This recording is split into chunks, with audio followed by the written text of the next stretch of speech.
had my brother in my hand, and all of a sudden, my hand was empty.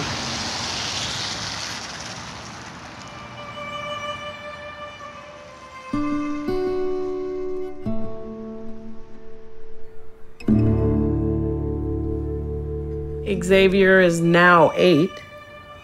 We call him X. He is to us the mighty X-Man, yes.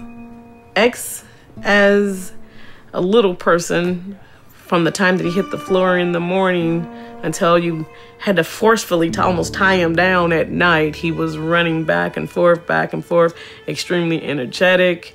He could call football plays. He loved the Green Bay Packers. I could turn the game on and sit him in front of it and do house chores. You know, most people sit their babies in front of Sesame Street. I could sit X in front of a game. He would have been an excellent athlete. I was always looking forward to being in the stand screaming X, X, X, X, X. That was Mom's dream, to be screaming from a football stand.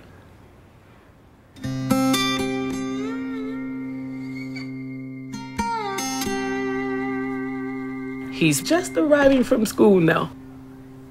I gotta have him back. I gotta know how school went. I gotta know today's Friday, so I need to know if he got 106 on his spelling test, which he almost always does. X is paralyzed from the diaphragm down. In the accident, part of his spinal cord was dissipated. His legs are gone. His chair are his legs now. The use of his right hand is partial. He woke up actually from the coma a lefty. He went in a righty. She missed his brainstem by that much. X is on life support. The ventilator has to breathe for my son.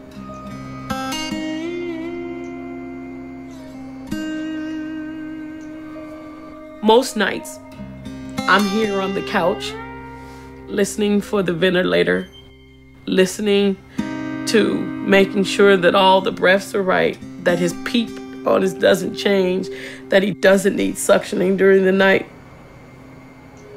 I hear everything. I hear everything. I can hear the ventilator change cycles. I can hear just the breath sounds different and run down the stairs and the nurse goes, "He's good, Mom. He's good." Boy, you got good ears.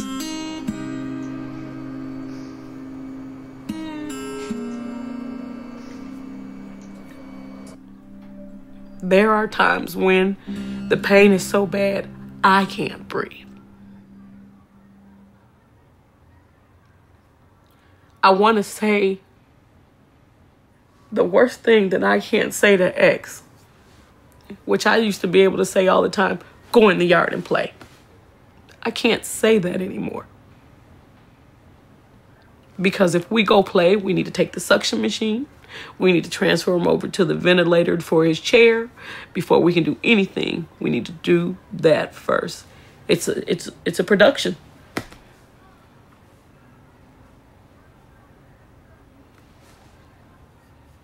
I can't say go play.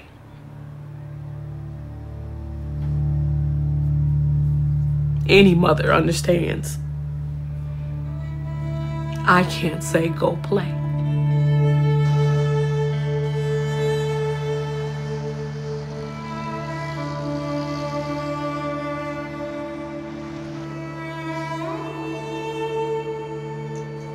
He comes to life when she comes in the room. Say.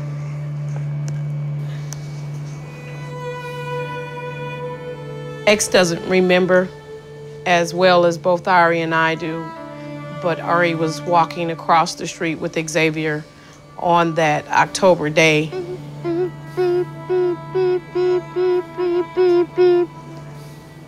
We pray that that never happens to another brother, sister. We pray that another child doesn't get taken from a family member's hand. She came from this direction, and at first we didn't even see her. The cars on the other side of the stop sign, they stepped off the curb, coming across the street, and Ari said he was gone. She took him from Ari's hand.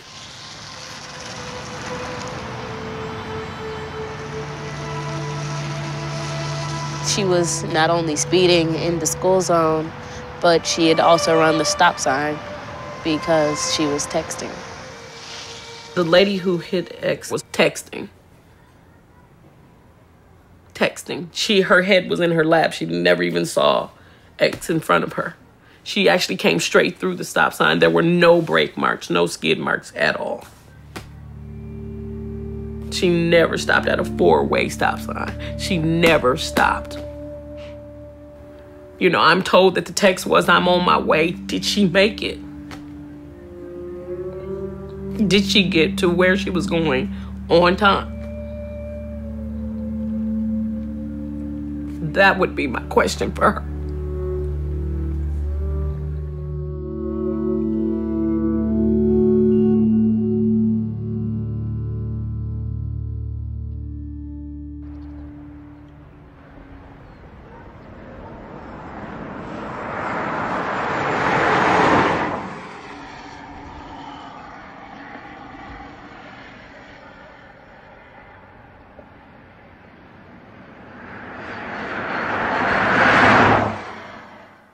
I feel like it was just a dream.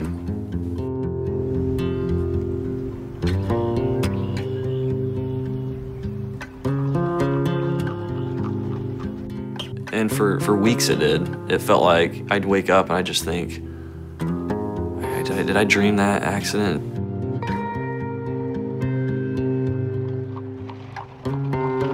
I'm just a guy, you know, I'm just a young guy, I got a wife, you know, a daughter on the way. I'm just a guy. This couldn't happen to me. That can't be real. You know, I had to have just dreamed that.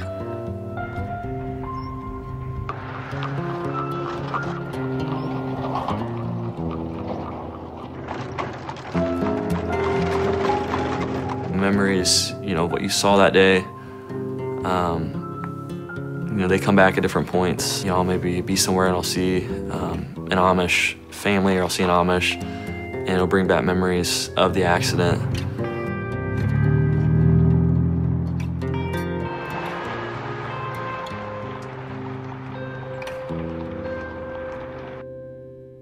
This was the last text message I sent before I caused an accident that killed 3 people.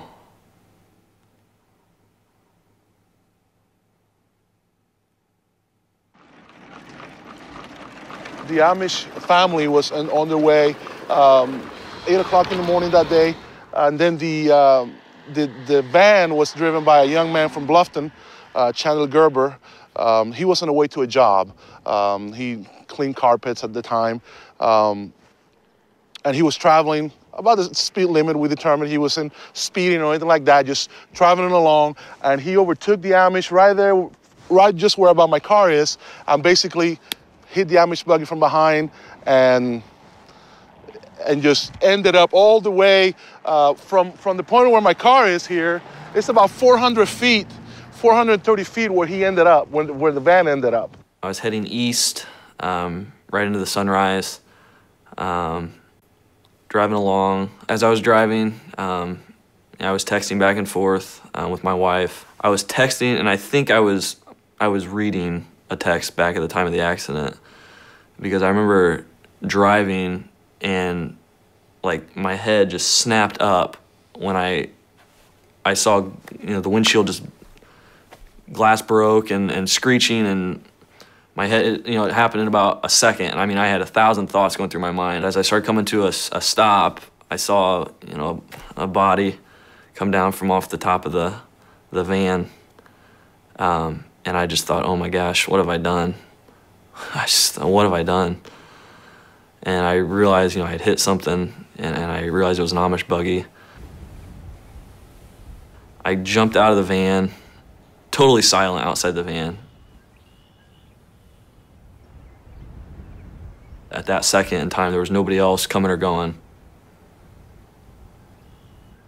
I walked around back, and I looked,